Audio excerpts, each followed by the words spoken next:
आज के इस वीडियो में हम जानेंगे कि कैसे पड़ा मारुति नंदन का नाम हनुमान।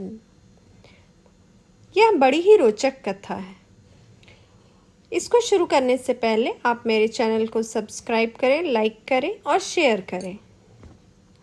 तो आइए हम सुनते हैं कि मंगलवार के दिन मारुति नंदन का नाम हनुमान कैसे पड़ा। हनुमान जी जो बहुत शक्तिशाली माने जाते हैं, कहा जाता है कि भगवान हनुमान ही एक ऐसे देवता हैं जिनकी आराधना से बड़ी बाधा तुरंत टल जाती है। बजरंगबली कलयुग के जीवित देव माने गए हैं। इनकी आराधना शीघ्र फलदायी बताई गई है। भगवान हनुमान की पूजा करने से शनि के बुरे प्रभाव से मुक्ति मिलती है। मान्यता है कि हनुमान जी अपने भक्तों की सारी पीड़ाएं और संकटों को दूर करते हैं।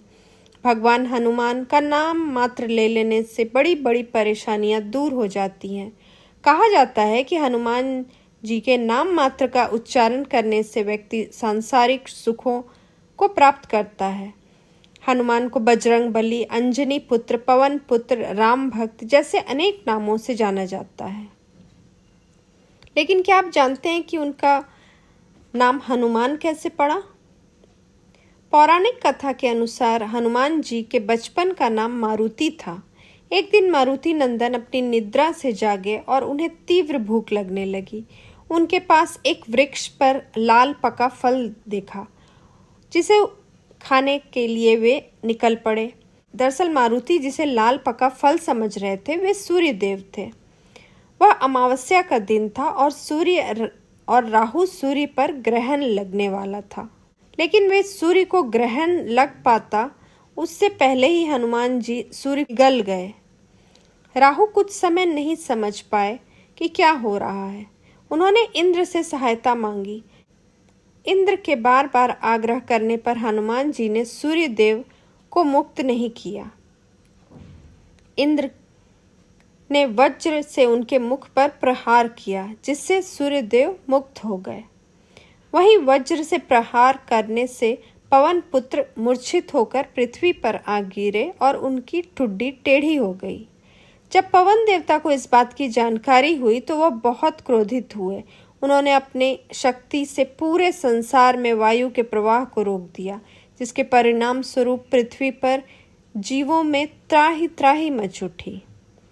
इस विनाश को रोकने के लिए सारे देवगण पवन देव से आग्रह करने पहुंचे कि वे अपने क्रोध को त्याग पृथ्वी पर प्राणवायु का प्रवाह करें। सभी देवताओं ने पवन देव की प्रसन्नता के लिए बाल हनुमान को पहले जैसा कर दिया। बहुत सारे वरदान भी दिए।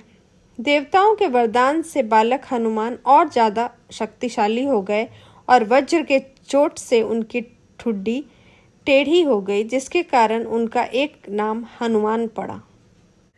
हनुमान जी बचपन से शरारती थे और कभी कभी जंगलों में तपस्या करने वाले ऋषियों को चिढ़ाते थे।